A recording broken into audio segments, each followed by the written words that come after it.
হযরত মুসা আলাইহিস সালাতু ওয়াস সালামের একটা ঘটনা এমন, হযরত মুসা আলাইহিস সালাতু ওয়াস সালাম যাইতেছেন, ইতিহাসবিদগণ লিখেছেন এইভাবে যে মুসা আলাইহিস সালাম চলছেন, রাস্তায় পথিমধ্যে এক ব্যক্তি বলতেছে, ও আল্লাহর পয়গম্বর মুসা, আমি তো অসহায়, আমার একটু কথা শোনো। যে কি কথা? যে আমার অভাব অনটন, পেটে ভাত নাই, বাড়িতে খাবার নাই, আমার অনটনের শেষ নাই, দুঃখ দুর্দশার শেষ নাই। দুনিয়াতে আমরা যে যা পাচ্ছি সব তো আমার আল্লাহ দিচ্ছেন। ও মুসা, তুমি আল্লাহর কাছে একটু বলবা আমাকে কিছু দিতে, আমি তো খুব অভাবে আছি। মুসা আলাইহিস সালাম চিন্তা করলেন, আসলে লোকটা দেখতে শুনলে যেরকম, যে তার অভাব অনটনই মনে হচ্ছে, ঠিক আছে আমি আল্লাহর কাছে বলবো তোমার জন্য। মুসা আলাইহিস সালাম তো গেলেন, গিয়ে নীরবে পাহাড়ে উঠে আল্লাহ পাকের দিকে ধ্যান দিলেন। মুসা আলাইহিস সালাম ছিলেন কালিমুল্লাহ, আল্লাহর সাথে কথা বলতেন, ধ্যান দিতেই কথা বলতে পারতেন, কলবের দড়ি লাগিয়ে দিতেই কথা বলতে পারতেন। মুসা আলাইহিস সালাম আল্লাহর কাছে বললেন, সব শেষে অনেক কথাবার্তার পরে এই কথাও বললেন, ও আল্লাহ, ওই যে রাস্তায় একটা লোক, ওই লোকটা অভাবের কথা বলেছে, তাকে যদি তুমি কিছু দিতা তার অভাবটা দূর হয়ে যেত। কোটি শুকর যে আল্লাহ পাক আপনি আমাকে তার দেওয়া হুকুম নির্দেশ পালন করার মতো সুযোগ পেয়েছি, শুকরিয়া আদায় করি। আলহামদুলিল্লাহ, আলহামদুলিল্লাহ। আল্লাহ পাকের এই দুনিয়া আল্লাহ পাক আপনি আমাকে দিয়েছেন ভোগ করার জন্য। আল্লাহ পাকের এই দুনিয়াটা এমনভাবে সাজানো, কেউ যদি দুনিয়ার পিছনে থাকে তাহলে দুনিয়া তাকে জাহান্নামে নিয়ে যাবে। দুনিয়াকে এমন সুন্দরভাবে সাজানো হয়েছে যে দুনিয়া আপনি আমাকে জাহান্নামে না নিয়ে ছাড়বে না। দুনিয়ায় যা কিছু রয়েছে সব কিছু মূলত আপনি আমার জন্য ছিল। যা কিছু আছে সব আপনি আমার জন্যই। তো আমরা মনে করি যে এগুলো আমার কাছ থেকে অন্যজন কেড়ে নিয়ে যাচ্ছে, অতএব আমি কিভাবে খামচিয়ে ধরে রাখতে পারি, আমি কিভাবে ইহাকে জোর জবরদস্তিতে নিজের কাছে রেখে দিতে পারি, নিজে শুধু কি করে হাত দ্বারা উপকৃত হতে পারি। অর্থাৎ এক কথায় এই দুনিয়া আপনি আমাকে লোভী বানিয়ে ফেলেছে, আকর্ষণ দিয়ে ফেলেছে, এমন আকর্ষণ দিয়েছে যাহাকে ছাড়তে চায় না কেউ। কেউ এই দুনিয়াকে ছাড়তে রাজি না। সবাই দুনিয়ায় নিজের বুঝতে চায়, নিজে সফল হতে চায়, শুধু নিজে কামিয়াব হতে চায়। কিন্তু এই দুনিয়া তো আপনি আমার সকলের, শুধু নিজের জন্য না। যে ব্যক্তিরা নাকি এই দুনিয়াকে অন্যের উপকারে ছেড়ে দিতে পেরেছেন, যে ব্যক্তি এই দুনিয়াকে অন্যের স্বার্থে ছেড়ে দিতে পেরেছেন, তিনি সফল হয়েছেন, কামিয়াব হয়েছেন। আর যারাই এই দুনিয়ার পিছনে ছুটেছেন, তাদেরকে ধাপে ধাপে প্রত্যেক কাজে কাজে আপনি আমাকে এমন আকর্ষণ দিয়েছে, এমন আকর্ষিত করেছে যে এর থেকে চোখ ফেরানোর মতো, এর থেকে নিজেকে চোখের পলক পরিমাণ সময় ফিরিয়ে রাখার মতো মৌকা আমরা তৈরি করতে পারি না। যার কারণে দেখা যায় আজকে আপনি আমার এই সমাজের চিত্র এমন হয়েছে যে একজন চায় আরেকজনকে ঠগিয়ে খাইতে, একজন আরেকজনকে ক্ষতিগ্রস্ত করে নিজে লাভবান হতে। যেমন ভাবে ব্যবসায়ী তার কাস্টমারকে ঠগিয়ে নিজে লাভবান হতে চায়, ঠিক তেমনি ভাবে একজন কৃষক তার পাশের জমিওয়ালাকে ঠগিয়ে নিজে লাভবান হতে চায়, নিজে সফল হতে চায়। জমিন নিজের যে জমিন আছে, বাবার যে রেখে দেওয়া জমিন আছে, সম্পদ আছে, সেই সম্পদ থেকে আরেকজনকে কিভাবে বঞ্চিত করা যায়, আমি নিজে কি করে ভালো সম্পদটা নিতে পারি, আমি নিজে কি করে দামি মানি বেশি ফসল উৎপন্ন হয়, রাস্তার পাশের দামি জায়গাটা কিভাবে নিয়ে যেতে পারি, আর আমার অন্যান্য পাওনাদার, অন্যান্য ওয়ারিসান সে যেন আমার চাইতে একটু দুর্বল মানের জমিন পায়, সে যেন আমার চাইতে একটু কম ফসলি জমিন পায়, সে যেন আমার চাইতে একটু কম দামি জমিটা পায়। 100 জায়গা, 1% জায়গা, যে জায়গাটা মধ্যপাড়া বাজারের ভিট হবে, এটার যে মূল্য হবে সেই মূল্য বা আপনি আমার ফসলি জমিনের এক সমান মূল্য হবে না। এমনকি ফসলি জমিন তো দূরের কথা, রাস্তার সাথে বাজারের যে বিটের মূল্য হবে, এর পিছনের বিটের মূল্যটা তেমন হবে না। এই জন্য আমরা খালি চাই, আমরা শুধু চাই যে ভালো মানের জায়গা যেটা, এটা আমি নেই, আর আমার অন্য পার্টনার, অন্য পক্ষ বা আমার বাবার রেখে যাওয়া অন্যান্য ওয়ারিসান, অংশীদার, তারা একটু নিম্নমানেরটা পাক, এটা আমার দেখার দরকার নাই। আর নিম্নমানেরটা আমার চোখে নিম্নমানের ভাসে না, আমি তার পক্ষ হয়ে যখন দেখি তখন দেখি যে আরে এটাই অনেক ভালো, আর আমার জন্য যখন দেখি তখন দেখি যে না, এটার চাইতে আমার রাস্তার কানিরটা অনেক ভালো। এই হলো দুনিয়া। এই দুনিয়া এরকম হওয়ার কারণে, স্বার্থের দিকে ছোটার কারণে, দুনিয়ার প্রতি লোভী হওয়ার কারণে আপনি আমার জীবন অসার হয়ে যাচ্ছে, এই কথা আমি বুঝতে পারি না। অথচ আপনি আমার এই দুনিয়া কেমন, হিয়াদ দুনিয়া আকাল্লু মিনাল কালিলি ওয়া আশিকুহা আযাল্লু মিনাজ যালিলি, বলেছেন এইভাবে যে এই দুনিয়াটা ক্ষুদ্র থেকে ক্ষুদ্রতম একটু সম্পদ, জায়গা, এত ক্ষুদ্র জায়গা যে এর চেয়ে ক্ষুদ্র জায়গা আর নাই, একটু সামান্য, একটু সারা দুনিয়াটাই একটু সামান্য। হিয়াদ দুনিয়া আকাল্লু মিনাল কালিলি, সারাটা দুনিয়া হলো সামান্য একটু জায়গা। ওয়া আশিকুহা আযাল্লু মিনাল যালিলি, আর এই দুনিয়ার আশিক যিনি, এই দুনিয়ার পাগল যিনি, দুনিয়ার লোভী যিনি, যিনি এই দুনিয়ার জন্য পাগল হয়ে গেছেন, দুনিয়া ছাড়া আর কিছু বুঝে না, হ্যাঁ, তিনি হলেন আযাল্লু মিনাজ যালিলি, চরম ক্ষতিগ্রস্ত, অপমানিত, চরম অপমানিত সে, যিনি দুনিয়ার জন্য পাগল হয়ে গেছে, যিনি দুনিয়া ছাড়তে পারতেছেন না, তিনি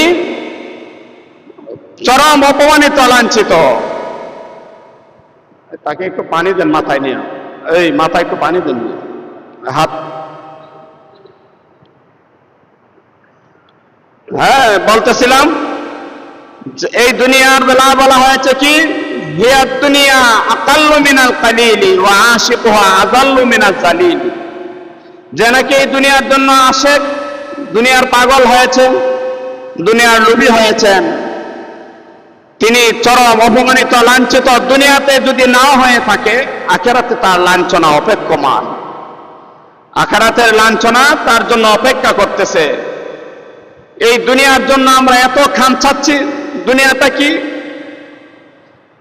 হযরতে মুসা আলাইহিস সালাতু ওয়াস সালামের একটা ঘটনা এমন, হযরতে মুসা আলাইহিস সালাতু ওয়াস সালাম যাইতেছেন, ইতিহাসবিদগণ লিখেছেন এইভাবে যে মুসা আলাইহিস সালাম চলছেন, রাস্তার পথিমধ্যে এক ব্যক্তি বলতেছে, ও আল্লাহর পয়গম্বর মুসা, আমি তো অসহায়, আমার একটু কথা শোনো।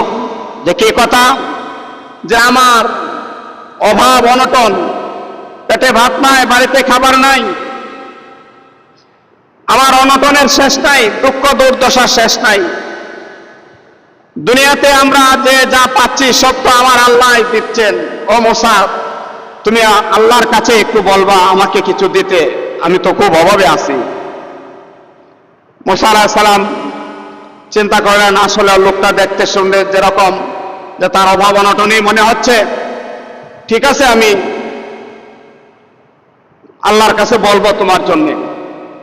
মুসা আলাইহিস সালাম তো গেলেন, গিয়ে নীরবে পাহাড়ে উঠে আল্লাহ পাকের দিকে ধ্যান দিলেন। মুসা আলাইহিস সালাম ছিলেন কালিমুল্লাহ, আল্লাহর সাথে কথা বলতেন, ধ্যান দিতেই কথা বলতে পারতেন, কলবের দড়ি লাগিয়ে দিতেই কথা বলতে পারতেন। মুসা আলাইহিস সালাম আল্লাহর কাছে বললেন, সব শেষে অনেক কথাবার্তার পরে এই কথাও বললেন, ও আল্লাহ, ওই যে রাস্তায় একটা লোক, ওই লোকটা অভাবের কথা বলেছে, তাকে যদি তুমি কিছু দিতা তার অভাবটা দূর হয়ে যেত, দয়া করে তুমি তাকে কিছু দাও, সে আমার কাছে আবদার করেছে তোমার কাছে বলার জন্যে। আল্লাহ পাক বললেন, তুমি নবী যেহেতু বলে ফেলেছো তাকে তো আর না দিয়ে পারা যাবে না, ঠিক আছে দেব, তবে তুমি বলো একটু কম দেব না বেশি দেব। মুসা আলাইহিস সালাম ভাবলেন দিবেনই, যেহেতু আল্লাহ পাক, কম বলে আর লাভটা কি, একটু বেশির কথাই বলি, যে আল্লাহ তাকে একটু বেশি দিয়ে দাও। আল্লাহ পাক বললেন ঠিক আছে যাও দিব। মুসা আলাইহিস সালাম বাড়ি এসে চিন্তা করলেন, লোকটার একটু খবর নিয়ে দেখি, আল্লাহ পাক যে বললেন দিবেন, বেশি দিবেন, একটু খবর নিয়ে আসি, সে কি নগদ পেয়ে গেল না বাকিতে রয়ে গেল।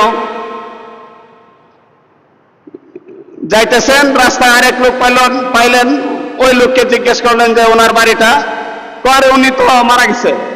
আর কি বলেন মারা গেছে? উনি মারা গেছে কি বলেন? হ্যাঁ উনি তো, আমরা তো দাফন কাফন করে আসলাম মাত্র।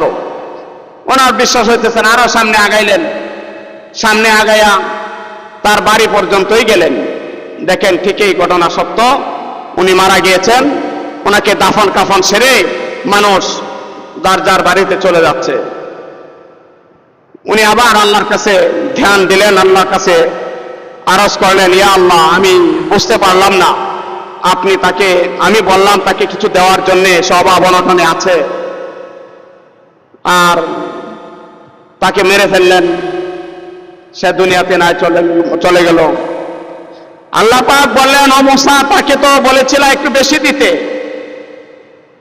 বেশি দিয়ে আমি দেব, তাকে বেশি দেওয়ার জন্য আমি কি দেব বেশি? তাকে তো আমি যা দিয়েছি, এই যে সারাটা দুনিয়া দেখতেছো, এই দুনিয়ার 7টা দুনিয়ার সমান সম্পদ আমি তাকে দিয়েছি, সেই সম্পদ এখানে রাখবে কোথায়? তার তো এখানে রাখার জায়গা নাই। এই জন্য আমি তাকে যা দিয়েছি তাকে ওইখানে নিয়ে গেছি, এইখানে আর রাখার জায়গা নাই, তো দুনিয়া তাকে রাখবে, সম্পদ রাখবে কোথায়? তাকে তো আমি 7টা দুনিয়ার সমান সম্পদ তাকে দিয়েছি। তো আল্লাহ রাব্বুল আলামিন, আপনি আমাকে এই দুনিয়ায় যা দিচ্ছেন মনে করতেছি যে হাই অনেক বেশি, দুনিয়ার পিছনে দৌড়তে থাকি, কিন্তু না আল্লাহ পাক, আপনি আমার জন্য যা রেখেছেন বাকিতে যা পাবো, যখন বান্দা মারা যাবে তখন হাদিসে পাকে আসছে যে ওই বান্দা মারা যাওয়ার পর এই দুনিয়ায় যা কিছু চেয়েছিল, যত দোয়া করেছিল, এই দোয়ার কিছু অংশ দুনিয়াতে পেয়েছিল, আর অনেক অংশই সে পায় নাই। দোয়া কবুলের 3টা সূরত মুহাদ্দিসিনগণ ব্যাখ্যায় বলেছেন যে দোয়া কবুলের 3টা সূরতের মধ্যে একটা সূরত হলো আল্লাহ পাক সরাসরি তাকে দিয়ে দেয়। 2 নাম্বার সূরত হলো যে আল্লাহ পাক তাকে দুনিয়াতে কিছু দিচ্ছেন না, যা চেয়েছেন এর বিনিময়ে তার পরিবার পরিজন, তার স্বজন, যাদের জন্য সে খাটে, যাদের জন্য তার খাটতে হয়। আমি আমার জন্য খাটি ঠিক আছে, কিন্তু আমার বিবি যদি অসুস্থ হয়, আমার সেই দৌড়াইয়া হাসপাতালে যেতে হয়, তার জন্য আমার খাটতে হচ্ছে না। সে যাদের জন্য খাটে, যাদের জন্য খাটতে হয়, সে এবং তার যাদের জন্য খাটবে তাদের সকলের বিপদ আপদ আল্লাহ পাক উঠিয়ে নেবেন, যা চেয়েছে তা দিচ্ছেন না, বিনিময়ে কি করছেন? বিপদ আপদ, মুসিবত, অসুখ বিসুখ, অনেক কিছু, এগুলো আল্লাহ পাক উঠিয়ে নেন।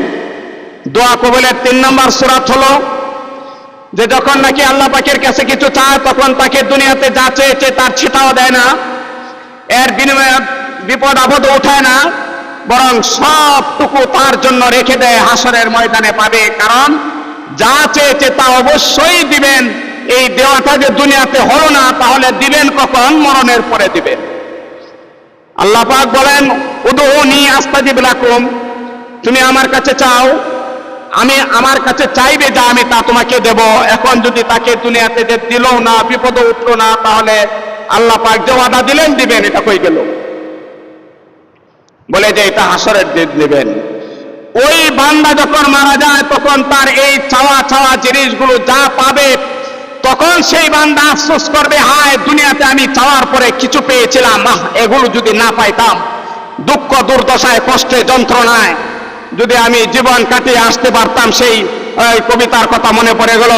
এক কবিতায় পড়েছিলাম, আসমানিদের দেখতে যদি তোমরা সবে চাও, রহিমউদ্দির ছোট্ট বাড়ি রসুলপুরে যাও, বাড়িতে নয় পাখির বাসা, ভেন্না পাতার ছানি, একটুখানি বৃষ্টি হলে গড়িয়ে পড়ে পানি, পেটটি ভরে পাইনি খেতে বুকের কঙ্কাল হার, বদ্ধ ডেকে ঔষধ করবে পয়সা নাহি তার। লম্বা কবিতা।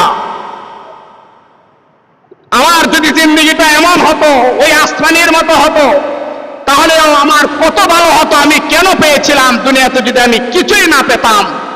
সবটাই যদি আজকে পেতাম, আমি সফল হতাম, আমি ধন্য হতাম। আজকে আমার মান মর্যাদা শান শৌকত কত উঁচু থাকতো, মান মর্যাদা শান শৌকত কত উঁচু থাকতো। আমি সেই দুনিয়াতে কেন প্রধানমন্ত্রী হয়েছিলাম? কেন আমাকে এত চেয়েছিলাম আল্লাহ, যেহেতু আমি মহাসচিব হয়েছে আমাকে রাষ্ট্রপতি বানিয়ে দাও? কেন এই আবদারটাই বা করতে গিয়েছিলাম? রাষ্ট্রপতি না হয়ে যদি আমার এই চাওয়াটা বন্ধ রাখতো, রাষ্ট্রপতি না হতে পারতাম, আর এটা থেকে যেত, আজকে যদি আমি এরকম পাইতাম, তাহলে আমার জন্য কত ভালো হতো। রাষ্ট্রপতি হওয়ার চাইতেও বেশি, অনেক অনেক বেশি ভালো হতো। তো এই জন্য এই দুনিয়া, আপনি আমি যার পিছনে দৌড়তেছি, যা অন্যের কাছ থেকে কেড়ে নেওয়ার জন্য পাগল হচ্ছি, জমিনের লাইন কেটে জমিন বাড়ানোর জন্য চেষ্টা করছি, যে আমার ওয়ারিসান আমার অংশীদারকে অংশ দিতে কি বলে গড়িমসি করছি, আমি নিজের দুইটা অংশের ভালোটা আমি নিতে চেষ্টা করছি, এসব আপনি আমার জন্য এই দুনিয়া যে আপনি আমাকে আকর্ষিত করেছে, সেই আকর্ষিত করায় আমি এর কাছে আমি দুর্বল হয়ে গিয়েছি, আমি এর জন্য পাগল হয়ে গিয়েছি, দেওয়ানা হয়ে গিয়েছি, আমি এর জন্য লোভী হয়ে গিয়েছি, এর জন্য আমি লোভী হয়ে গিয়েছি। এই দুনিয়া মানুষকে যতই বোঝাই না কেন, মানুষ বুঝতে চায় না, বুঝতে পারে না।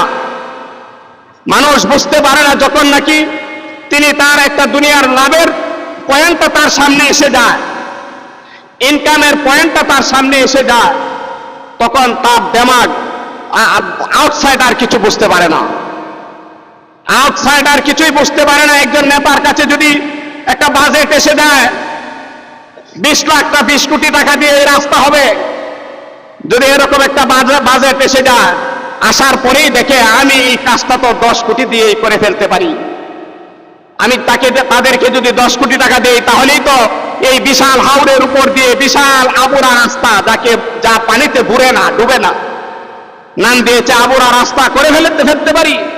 আমার 20 কোটির দরকার নাই, আমি 10 কোটি দিয়েই পারি। কন্ট্রাক্টর নিয়ে দেখে, আরে আমি 5 কোটি দিয়েই তো যথেষ্ট, দরকার নাই এত টাকার। চলছে, সহজ হয়ে গিয়েছে। টাকা হাতে আসলে পরে আর ছাড়ার সুযোগ মন তৈরি হয় না, বুঝতে পারি না। যখন নাকি গ্রামে কোনো সরকারিভাবে একটা ফ্যামিলি কার্ড দিতে আসবে, সরকার তো এসে আপনাকে চিনবে না, আমাকে চিনবে না, প্রত্যেক এলাকার নেতার কাছে দিবে যে তুমি এখান থেকে 5টা কার্ড ব্যক্তি দাও, তাকে কার্ড দেব। অতীতে হয়েছে, আমরা দেখেছি এরকম কার্ড যখন আসছে, গমের রেশনের কার্ড আসছে, কার্ড দেওয়ার জন্য যারা যোগ্য তারা কার্ড নিবে কি করে? কারণ একটা কার্ড নিতে হলে 10,000 টাকা 5,000 টাকা, আর নেতাকে না দিলে কার্ডের লিস্টিতে নাম উঠে না। কিভাবে উঠবে? নাম উঠাচ্ছে, তার বলতেছে তুমি যেহেতু টাকা দিতে পারতেছো না, টাকা অমুক আরেকজন দাঁড়িয়েছে, আমি দিয়ে তোমার নামে উঠায় দেই। আমার নাম যদি উঠে তাহলে তো সমস্যায় পড়ে যাব, যদি তদন্ত আসে দেখবে আরে আমি তো এই কাঠের যোগ্য না, তো এই কাঠটা মায়ের গিয়া লাভ নাই, তোমার নামে কাঠটা উঠুক, মালটা তুমি উঠাইয়া আমাকে দিয়ে দেবে, টাকা আমার নিবে, আর তুমিও কিছু নিও, তোমাকে আমিও কিছু দিয়ে দেব না। ওই কাঠদারি ভাবতেছে একদম না পাওয়ার চাইতে কিছু হলেও তো পেলাম। এরকম টাকা যখন এসে যায়, সম্পদ যখন এসে যায়, সুযোগ যখন এসে যায়, ক্ষমতা যখন এসে যায়, পাওয়ার যখন এসে যায়, তখন এই দুনিয়ার লোভে আমরা এমন হই, আপনি আমি আর তখন দুনিয়া থেকে ছুটতে পারি না, ছাড়তে পারি না। আর ছুটতে না পারার কারণে, ছাড়তে না পারার কারণে কি হবে? আযাল্লু মিনাজ যালিলি, আমি হব চরম অপদস্থ। হয়তোবা দুনিয়াতেই আমার ক্ষমতা চলে গেলে, আমার নেতৃত্ব চলে গেলে, আমি পরিবারের প্রধানত্ব চলে গেলে, যখন এই অংশীদার আবার আমার ছেলেদের কাছে আসবে, তখন দুর্দশা, লাঞ্ছনা, বঞ্চনা, অপমান, শাস্তির সীমা আর থাকবে না, যা আপনি আমার চোখের সামনে। দরবারে বসেছি, ফ্যামিলির যখন ভাগাভাগি হচ্ছে, পিতা মারা গিয়েছে, বড় ভাইয়ের সন্তানরা বেশ বড়, ছোট ভাইয়েরা তখন, ছোট ভাইদের তো সন্তান দূরের কথা, এখনো হয়তো কেউ না কেউ বিয়েও করে নাই, এমন আছে না? বড় ভাইয়ের সন্তান তার ভাতিজা হয় কিনা বলেন? সেই ভাতিজারা যে মেজাজ দেখাচ্ছে, মেজাজ শুনে দরবারের একজন বলতেছে, এই তোমরা এখন যে মেজাজ দেখাচ্ছ, দুদিন পরে তোমরা তোমাদের এই 4 ভাইয়ের মধ্যে, 3 ভাইয়ের মধ্যে, 2 ভাইয়ের মধ্যে সেম একটা গন্ডগোল হবে। তোমরা যে 3 জন একত্রিত হয়ে চাচার উপরে ক্ষমতা দেখাতে চাচ্ছ, পরের দিন 2 দিন পরে আমাদেরকে আবার তোমরা ডেকে আনবে তোমাদের মীমাংসা করার জন্য। সমাজে ওরকম হচ্ছে কিনা? ওই বাবা তখন, ওই সন্তানের বাবারা তখন হয়তোবা কোথাও এরকম ঠগিয়েছে, ক্ষমতা দেখিয়েছে, ক্ষমতা চলে গিয়েছে, মারা গিয়েছে, তার ওয়ারিসানদের মধ্যে সেই ঠেলাঠেলি, পারাপারিক, ধাক্কাধাক্কি, কিলাকিলি, ঘুষাঘুষি শুরু হয়ে গিয়েছে। হচ্ছে কিনা? এই লাঞ্ছনা দুনিয়াতে পাচ্ছে কিনা? আমার চোখের সামনে দেখা এই দরবার, আমি নিজে দেখি নাই, কিন্তু শুনেছি যে ওই ফ্যামিলিটা আরেকটা ফ্যামিলির উপরে অত্যাচার, নির্যাতন, নিপীড়ন করে, এমন নিপীড়ন করেছে যে তার ক্ষেতের সাইড দিয়ে একটা ছাগল গেলে দৌড়াইয়া ধৈর্যা, ঠেঙ্গ ধৈর্যা ইত্যা মারছে, ডিল মারছে ছাগলকে। আর মানুষ হলে কি করেছে? যা করার তাই করেছে। এমন নির্যাতনের পরে রেজাল্টটা আমরা দেখেছি, আমি নিজে দেখেছি, যে 3 ভাইয়ে যন্ত্রণা করেছে শক্তি একত্রিত করে, এই 3 জনের একজনকে আর্থিকভাবে একেবারে একেবারে তসতস করে দিয়েছে। আর 2 ভাই তো ভালো চলছে, ভালো হচ্ছে, শহরে ভালো বাসা বানিয়ে ফেলেছে, ছেলেদেরকেও লেখাপড়া করে বেশ কিছু করেছে। কিন্তু হলো কি, আমি নিজে দেখেছি এই 2 জনে ঝগড়া করে একজন আরেকজনকে একেবারে নিজেরা তর মারতে পারছে না, উভয়ের পক্ষে লোক আনছে, পরে উভয়েই এমন অবস্থা হয়েছে, বাঁচবে কি মরবে সন্দেহান ছিল। আমি নিজে দেখেছি। এই দুনিয়া আপনি আমাকে দুনিয়াতে লাঞ্ছনা দেয় কিনা শুধু আমিই কি দেখেছি এরকম, না আপনারাও এরকম দেখেছেন? যদি দেখে থাকেন তাহলে আমি ওই সপ্তাহে বলেছিলাম যে দুনিয়ায় আপনি আমার থাকতে এই জমিন নিয়ে কারাকারি, লাইল নিয়ে কারাকারি, এগুলো করে কোনো লাভ নাই। লাঞ্ছনা, বঞ্চনা, যন্ত্রণা আর অপমান ছাড়া আর কিছুই নাই এতে। সাময়িক হয়তো দেখতেছেন একটু সুখ, কিন্তু এই সুখ আসল সুখ নয়। সমাজকে সুন্দর করার জন্য, সমাজের বাসিন্দাদেরকে আদর্শ বানানোর জন্য, অর্থাৎ আপনি আমার অধীনস্থ, আপনি আমার সন্তানদেরকে আদর্শ বানানোর জন্য আপনি আমার এই সমাজে নিজেকে আগে আদর্শিত হতে হবে, অন্যকে ঠগানো ছাড়তে হবে, নিজে দুনিয়ার লোভ ছাড়তে হবে, দুনিয়া থেকে নিজেকে দূরে সরিয়ে দেন। দেখবেন আপনাকে আল্লাহ মান, ইজ্জত, দৌলত, সুখ, শান্তি, টাকা ছাড়া, দৌলত ছাড়া সুখের সীমা থাকবে না, নেতৃত্ব ছাড়া সম্মানের সীমা থাকবে না। এগুলি পরীক্ষিত। এই জন্য কোরআন এবং হাদিসের ব্যাখ্যা মোতাবেক আপনি আমি যদি আল্লাহ পাককে পেতে চাই, আমার নবী, আপনার নবী সাইয়্যিদুল মুরসালিন রাহমাতুল্লিল আলামিন, তিনি হলেন জগতের রহমত নিয়ে এসেছেন। উনি, আপনি আমি কিভাবে শান্তিতে থাকবো, প্রত্যেকটা পয়েন্টের রহমতের সিস্টেম, তরিকা, নিয়ম, নীতি দেখিয়ে গিয়েছেন। যদি এগুলো ধরতে পারি, এগুলো মানতে পারি, আপনি আমি জিন্দেগিতে, দুনিয়ার জিন্দেগিতে সফল হব, শান্তি পাবো, সম্মানী থাকতে পারবো। আর আখেরাত তো দুনিয়াতে যিনি সুখী হয়ে যায়, ভালো হয়ে যায়, তার আখেরাত সুখের সীমা থাকে না। এক দুনিয়া নয়, আল্লাহ পাক 7 দুনিয়া পর্যন্ত আপনাকে দিয়ে দেবেন। আর যদি হাদিস পাকের ব্যাখ্যা মোতাবেক যদি আপনি আমি জবরদস্তি করি, 1 ইঞ্চি পরিমাণ জায়গা যদি আমি জবরদস্তি করে নিয়ে যাই, 7 তবক জমিন আপনি আমার গলায় ঝুলিয়ে দেওয়া হবে। নাউজুবিল্লাহ। আল্লাহ পাক আপনি আমাকে সমাজে সুন্দরভাবে থাকার, দুনিয়ার লোভ লালসা ছেড়ে দিয়ে অল্পে তুষ্টি, কানাত, আল্লাহুম্মা কান্নিনা বিমা রাযাকতানা ওয়া বারিক লানা ফীমা আতাইতানা ওয়া কিনা আযাবান নার। বেশি করে এই দোয়া করতে থাকা, আল্লাহুম্মা কান্নিনা বিমা রাযাকতানা, যে রিজিক তুমি দিয়েছো এর উপরে আমাকে সন্তুষ্টি দাও, অর্থাৎ আমাকে অল্পে তুষ্টি দাও, অর্থাৎ আমাকে তুমি অল্পে তুষ্টি দাও। যে রিজিক তুমি দিয়েছো এই রিজিকের উপরে আমাকে সন্তুষ্ট থাকার তৌফিক দাও। সারাদিনে যদি একবারও খাইতে পারি, যদি আমি 1 বছর 2 বছর 3 বছরের পুরনো জামা দিয়েও আমার ঈদ করতে হয়, আমার নষ্ট আমার সন্তানদেরকেও 1 বছর 2 বছর না 3 বছরের পুরনো জামা দিয়েও যদি আমার সন্তানকে ঈদ করাতে হয়, তবুও তুমি আমাকে এর উপরে সন্তুষ্টি দাও, তৃপ্তি দাও, অল্পে সন্তুষ্টি দাও। এই দোয়া আল্লাহর কাছেও করতে থাকা। আল্লাহ পাক আপনি আমাকে বুঝার মানার তৌফিক দান করুন। আলহামদুলিল্লাহ, আলহামদুলিল্লাহ। আল্লাহ আছে কেউ ভাই আল্লাহর ঘরের জন্য দেওয়া প্রস্তুতি নিয়ে আসছে কেউ? আমার এই সম্পদ আমার ছেলে মেয়েরা নিয়ে যাবে। ছেলে মেয়েরা হয়তো যদি ভালো মানুষ হয় আমাকে বৃদ্ধকালে, অচলকালে, অপারককালে দেখবে। আর যদি ভালো না হয় তো নিচে তো নিচেই। আলহামদুলিল্লাহ, আমার শাহ ফজলুর রহমান সাহেব 200 টাকা দান করছেন। আল্লাহ পাক তার এই দানকে কবুল করুন, সুস্বাস্থ্য দান করুন বলে আমিন, নেক মকসদ করা করুন বলে আমিন। আর যদি আমি সম্পদটা আল্লাহর ঘরে দিয়ে যেতে পারি, আলহামদুলিল্লাহ, আরেকবার 100 টাকা দিয়েছেন, নেক মকসদ করা করুন, স্বজনদের মাফ করুন বলে আমিন। আল্লাহর ঘরে দিয়ে যেতে পারি, আমার এই টাকা যদি আল্লাহর ঘরের একটু রঙও লাগতে পারে, একটু সৌন্দর্যতাও বর্ধিত হয়, এতেও আমি এমন পাওয়া পাবো মরণ পর্যন্ত না, শুধু মরণের পরেও পাবো। আরো আছে কেউ ভাই আল্লাহর